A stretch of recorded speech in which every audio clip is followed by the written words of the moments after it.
Hi Friends, ich hoffe euch geht's gut. It's been a while. Ich glaube, das letzte Mal, wo ich gevloggt habe oder gefilmt habe, war vor 3 Wochen, 4 Wochen um den Dreh. Und ich dachte, ich hole mal dieses kleine Mikrofon raus und mein Handy, weil meine Kamera momentan spinnt, und vlog mal so ein bisschen und update euch in erster Linie, weil ein paar Sachen sind passiert, beziehungsweise ein paar Updates sind reingetrudelt, I guess.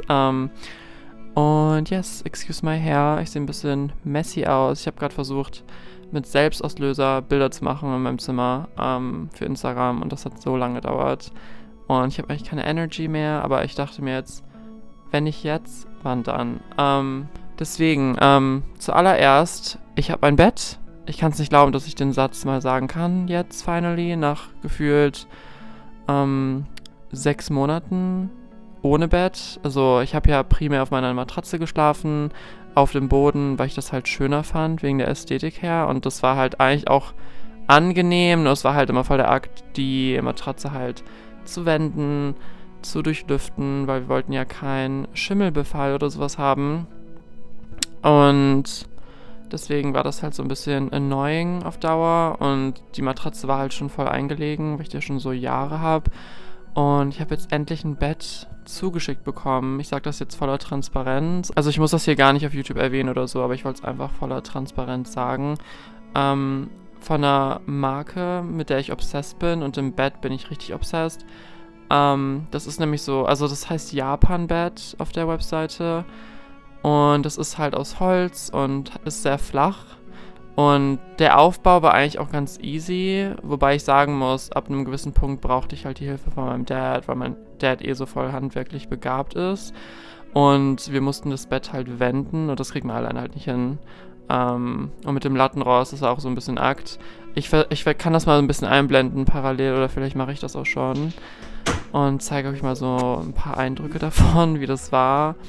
Und die Matratze ist auch richtig, wie sage ich das am besten, ein Kontrast zu meiner damaligen Matratze, weil das ist eine Futon-Matratze, die ist auch von denen. Und Futon-Matratzen, das wusste ich selber nicht vorher, sind sehr hart, beziehungsweise härter als herkömmliche Matratzen. Und ich habe eine weichere Version davon, und die ist selber ein bisschen härter, was aber eigentlich auch gut für den Rücken ist, also härtere Matratzen. Deswegen war gestern oder vorgestern, glaube ich, der erste Tag, wo ich so wirklich durchgeschlafen habe, das erste Mal. Wobei ich aber auch sagen muss, dass meine Mentality oder meine mentale Gesundheit momentan so ein bisschen am struggeln ist. Deswegen kann das halt auch das sein. Yes, und ich bin richtig happy mit dem Bett. Ich freue mich voll. Ich werde euch das alles mal einblenden. Ihr könnt ja mal gerne eure Meinung in die Kommentare schreiben. Mein Kater ist auch obsessed damit. Speaking of my Kater, ich habe auch Bilder bekommen. Also da sieht man schon ein paar. Aber die werde ich an meine Freunde verschenken, weil ich halt welche in so einem Holzton auch zugeschickt bekommen habe. Und ich finde, die passen besser zu meinem Zimmer als die jetzt. Und ich habe ein Bild, das heißt 9 Lives, None Left. Das ist halt mit einer Katze. Und ich zeige euch das mal, damit ihr versteht, was ich meine. Und ich habe mir das halt prima ausgesucht für meinen Kater, Sammy, damit er auch so represented ist. Und das finde ich auch voll cool, weil ich habe das Gefühl, ich hatte vorher gar keine Bilder in meinem Zimmer. Und das addet sehr viel Charakter und gibt so ein bisschen den Final Touch von meinem Zimmer. Und dann habe ich ein paar Sachen in diesem Vintage-Laden, den ich, glaube ich, im letzten Vlog so ein bisschen gezeigt habe, wo ich auch diese Vase oder diesen Topf geholt habe. Da war ich jetzt auch 4 Mal in der Zwischenzeit und wurde auch, glaube ich, jedes Mal außer einmal fündig. Und also ich habe 2 Favorite Pieces, die ich geholt habe. Einmal so ein Globus, also so eine Lampe. Die erinnert mich halt mega an meine Kindheit und gibt mir so voll viel Nostalgie. Deswegen wollte ich die halt unbedingt mitnehmen. Und einen Nachttisch habe ich endlich. Und ich liebe den Nachttisch. Ich glaube, eigentlich ist das voll die gute DIY-Idee. Also für dich oder ihr, wenn ihr das gerade seht. Ich wüsste jetzt gerade nicht, wie das geht, aber ich glaube, man kann das easy machen. Dass man sich einfach so günstig einen Nachttisch holt, der 10 Euro kostet. Und dass man dann quasi so Kacheln oder so Fliesen da drauf verspachtelt, ist das Wort, meine ich. I don't know. Und ich glaube, das könnte voll cool sein. Da war das jetzt schon final, aber ich muss sagen, ich glaube, es gäbe noch schönere Fliesen. oder so, ja, die dazu passen würden. Aber vielleicht ist es ja ein Anreiz für euch, das umzusetzen, wenn ihr so crafty seid. Und ich habe so ein paar Pflanzentöpfe oder generell so Aufbewahrungstöpfe noch bekommen für 2 Euro oder so. Finde ich auch richtig pretty. In einer ist schon eine Pflanze von mir drin, weil da vorher so ein Ableger war. Und das dazu. Ähm, Dann wegen meiner mentalen Gesundheit. Also ich hatte gestern Therapie. Das erste Mal wieder seit gefühlt 4 Wochen. Weil ihr müsst euch vorstellen, ich habe nur noch 5-mal, glaube ich, insgesamt Therapie, weil ich das ja schon seit 2019 mache. Und ich will mal selber für mich sehen, wie das ist ohne Therapie nach so einer Zeit. Mir ist gestern aufgefallen, dass ich halt ähnlich wie jetzt sehr viel update, wenn ich sie eine lange Zeit nicht mehr gesehen habe. Und manchmal habe ich das Gefühl, dadurch geht so viel Zeit verloren für so Fruchtbares oder so qualitativen Inhalt, wobei das ja auch wichtig ist, also zu updaten, was so passiert ist und sowas. Aber das nächste Mal habe ich auch in 2 Wochen und dann habe ich, glaube ich, noch 4-mal Therapie und dann bin ich very excited, was passiert.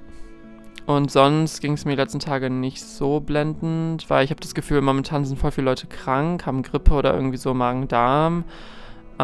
Ich hatte zum Glück nur so ein paar Erkältungssymptome, also ein Kratzen im Hals. Ich hasse dieses Gefühl, wenn man manchmal aufsteht, weil man nicht weiß, habe ich jetzt irgendwas oder ist es einfach, dass mein Mund oder Hals trocken ist und dann trinkt man was oder frühstückt generell und ist das weg. Aber da war das so nach dem Frühstück, es war noch immer da und da wusste ich, das ist nervig. Und ja, deswegen bin ich aber froh, dass das sehr schnell abgeklungen ist, weil wir hatten halt sehr viele Sachen da, weil meine Mom und mein Dad teilweise also die hat es quasi schlimmer erwischt. Und ja, mich zum Glück nicht. Deswegen bin ich da so ein bisschen happy drüber. Und wegen der einen Stelle, wo ich mich ja beworben habe und das Gespräch hatte, habe ich eine Absage bekommen. Aber ja, kann man nichts machen, habe ich keinen Einfluss drauf. Der Grund fand ich ein bisschen sus, aber anyways, werde ich jetzt nicht weiter drauf eingehen. Und ich bewerbe mich halt weiter und schaue halt auch nach Wohnungen. Aber jetzt gerade, so wie es ist, bin ich eigentlich happy mit meinem Zimmer, mit den Sachen, die ich habe, mit meinem Bett. Endlich mein Bett. Und versuche halt so jeden Tag das Beste draus zu machen, weil ich das eine Zeit lang nicht gemacht habe und das auch so ein Riesengrund war, warum es mir mental schlechter ging. Und ich will auch irgendwie anfangen zu journalen, weil ich habe zum Beispiel eine Freundin von mir, die Dani, mit der telefoniere ich gefühlt einmal die Woche und wir updaten und so, was so passiert, wie das Leben manchmal so spielt und so. Und sie hat angefangen zu journalen und sie meint, das hat ihr voll geholfen. Deswegen bin ich so ein bisschen inspired, das auch zu machen. Ja, und das überlege ich mir dann mal, ob ich das so mache. Ich weiß gerade nicht, was ich sagen soll noch. Ja, ich hoffe, euch geht's gut. Ich habe, by the way, auch diese Ecke in meinem Zimmer aufgeräumt, weil diese Bank, die hatte ich mit meinem Dad zusammengebaut. Ich finde das so funny, weil das genau der gleiche Holzton von dem Bett ist. Deswegen passt das voll. Und ich habe da jetzt ein paar Bücher drunter getan, um den Müll ein bisschen zu verstecken, also so Unterlagen und sowas, ein paar Magazine. Habe auch eines der Bilder da hingehangen oder hingestellt. Mein Lautsprecher, mein Plattenspieler und ein paar Platten und die Wolldecke.